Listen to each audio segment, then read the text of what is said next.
जय हिंद दोस्तों, मैं आरती द्विवेदी। स्वागत है आपका study for life YouTube channel में। आइए आज का डिस्कशन स्टार्ट करते हैं। China wants US of relations if punished for Hong Kong law. ये द हिंदू का आर्टिकल है और इसे आप सेकंड पेपर से जोड़ सकते हैं अमेरिका और चाइना संबंध से। आइए देखते हैं। हाल ही में अमेरिका की प्रतिनिधि सभा ने उइगर मानवाधिकार विधेयक को मंजूरी दी। विधेयक में ट्रंप प्रशासन से चीन के उन शीर्ष अधिकारियों को दंडित करने की मांग की गई है जिनके द्वारा अल्पसंख्यक मुसलमानों को हिरासत में रखा गया है। विधेयक के अनुसार अमेरिकी राष्ट्रपति को चीन में मुसलमानों के खिलाफ होने वाली अपराध की निंदा करनी होगी तथा शिनजियांग प्रांत के उत्तर पश्चिमी क्षेत्र में शिविर को बंद करने की अपील करनी होगी। यह विधेयक वरिष्ठ चीनी अधिकारियों, जिनमें शिनजियांग कम्युनिस्ट पार्टी के सचिव आदि शामिल हैं, के खिलाफ प्रतिबंधों का आह्वान करता है। विधेयक में शामिल अन्य प्रावधान।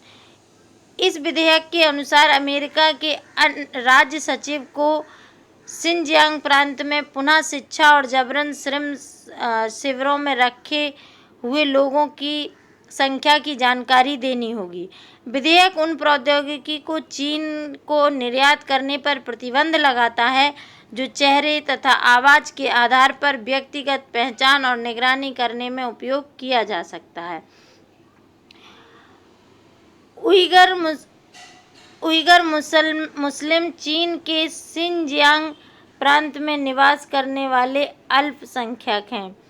चीन के शिनजियांग प्रांत में इनकी जनसंख्या तकरीबन 40% है। संयुक्त राष्ट्र के विशेषज्ञों के अनुसार कम से कम 1 बिलियन उइगर मुसलमान और अन्य अल्पसंख्यक समूहों को शिनजियांग प्रांत के शिविरों में नज़रबंद रखा गया है। चीन का पक्ष है इसमें कि चीन सरकार लगातार दावा किया है कि शिनजियांग प्रांत के शिविरों में लोगों को स्वैच्छिक शिक्षा और व्यावसायिक प्रशिक्षण प्रदान कर रहा है। चीन ने उइगर तथा अन्य अल्पसंख्यकों के साथ दुर्व्यवहार संबंधित घटनाओं से इनकार किया है। चीन के अनुसार वह उइगरों तथा अन्य अल्पसंख्यकों को इस्लामी चरमपंथ तथा अलगाववाद से बाहर लाने के लिए उन्हें व्यावसायिक प्रशिक्षण दे रहा है। अमेरिका का कहना है कि शिनजियांग आधुनिक नज़रबंदी के शिविर हैं जहां होलोकॉस्ट बड़े स्तर पर नरसंहार के बाद इतने बड़े स्तर पर लोगों का दमन किया जा रहा है। अनेक लीक हुए दस्तावेजों के अनुसार शिविरों को उच्च सुरक्षा वाली जेलों के रूप में चलाया जा रहा है जिसमें कठोर अनुशंसा दंड की व्यवस्था है तथा इन शिविरों से किसी को बाहर जाने की अनुमति नहीं है। भारत का इससे क्या हिताहित है? तो अनेक मुस्लिम बहुसंख्यक देशों का मानना है कि भारत चीन की मुस्लिम अल्पसंख्यक नीति का खुलकर विरोध नहीं करता है क्योंकि भारत खुद कश्मीर जैसे क्षेत्रों में अल्पसंख्यकों के खिलाफ कठोर नीति को बढ़ावा दे रहा है। क्यों लाया गया उइगर मानवाधिकार विधेयक? हाल ही में चीन की संसद के समक्ष राष्ट्रीय सुरक्षा पर मसौदा प्रस्तुत किया गया था जो पहली बार चीन की सरकार को हांगकांग के लिए राष्ट्रीय सुरक्षा कानूनों का मसौदा तैयार करने तथा इसे विशेष प्रशासनिक क्षेत्र में अपने राष्ट्रीय सुरक्षा अंगों को संचालित करने की अनुमति देता है। चीन के इस मसौदे को प्रस्तुत करने के बाद अमेरिकी संसद द्वारा हांगकांग में सरकार के खिलाफ विरोध प्रदर्शन को समर्थन देने वाले कानून को पेश किया गया। अमेरिकी संसद में हांगकांग प्रदर्शन के समर्थन देने वाले कानून को पेश करने के बाद चीन ने प्रतिक्रिया में कहा था कि अमेरिकी सैन्य जहाज़ों और विमानों को हांगकांग जाने की अनुमति नहीं दी जाएगी। साथ ही अमेरिका के कई गैर सरकारी संगठनों के खिलाफ प्रतिबंधों की घोषणा भी की गई। विधेयक पर अभी सीनेट के अनुमोदन की आवश्यकता है जिसके बाद इसे राष्ट्रपति के अनुमोदन के लिए भेज सकते हैं। ये आगे की राय है। जहां राष्ट्रपति ट्रंप विधेयक पर हस्ताक्षर अथवा वीटो कर सकते हैं। राष्ट्रपति को 120 दिनों के भीतर जिम्मेदार अधिकारियों की सूची बनाकर उन पर कार्रवाई करनी होगी। उइगर मानवाधिकार विधेयक बिल के पारित होने के बाद चीन और अधिक मजबूत प्रतिक्रिया कर सकता है, जिससे अमेरिका और चीन के मध्य विवाद और अधिक गहरा हो सकता है। ये चीन का मैप है। आइए इससे कुछ चीज़ें जानने की कोशिश करते हैं फिजिकल मैप के थ्रू। जैसे यहाँ पे चीन का ये जो क्षेत्र है, यहाँ पे तकला मकान है। ये तकला मकान एक मरुस्थल है जो बहुत पूछा जाता है एग्ज़ाम में।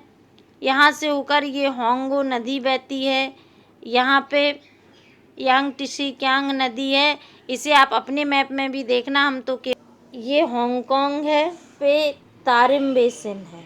ये क्या हुआ आपका तकला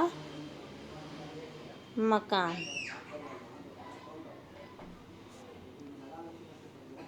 ये क्या हुआ तारिम बेसिन। ये होंगो और ये यांगटिसिकियांग।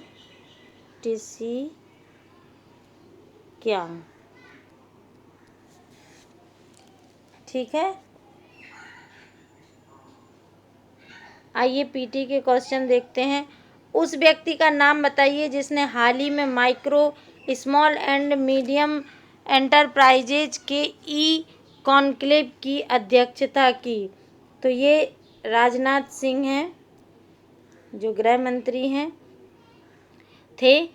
अंतर्राष्ट्रीय जैव विविधता दिवस 2020 के वर्चुअल उत्सव के दौरान जैव विविधता के संरक्षण के लिए कुछ छात्रों को प्राकृतिक संसाधन प्रबंधन एवं जैव विविधता संरक्षण के बारे में जानने के लिए जैव विविधता संरक्षण प्रशिक्षण कार्यक्रम शुरू किया गया है। अगला है कोविड-19 महामारी से निपटने के लिए समावेशी लड़ाई के लिए शीर्ष 10 वैश्विक पहलों में शामिल की जाने वाली मणिपुर की पहल का नाम बताइए, जिसे यूनाइटेड नेशन सेक्रेटरी जनरल और यूथ द्वारा सूचीबद्ध किया गया है। तो ये है खुडौल। अगला है उस बॉलीवुड अभिनेता का नाम बताइए जिसने हाल ही में कैंसर के कारण जिसका निधन हो गया है, जिन्हें सुपरस्टार सलमान खान की रेडी में अमर चौधरी का किरदार निभाने के लिए जाना जाता है। तो इनका नाम है मोहित बघेल। अगला क्वेश्चन है कोविड-19 महामारी से लड़ाई में काम करने के लिए स्वास्थ्य कर्मचारियों को आराम प्रदान करने के लिए भारतीय नौसेना द्वारा सांस लेने में सक्षम अभिनव कपड़े से तैयार की गई पीपीई किट का नाम बताइए। इसका नाम है नवरक्षक। नौसेना ने बनाई है, नवरक्षक नाम है। इस फिनटेक स्टार्टअप का नाम बताइए जिसने छोटे और मझोले उद्यमों और स्टार्टअप्स के लिए नए भुगतान समाधान शुरू करने के लिए पेमेंट तकनीकी प्रमुख वीज़ा के साथ भागीदारी की है। तो इसका नाम है जैगिल।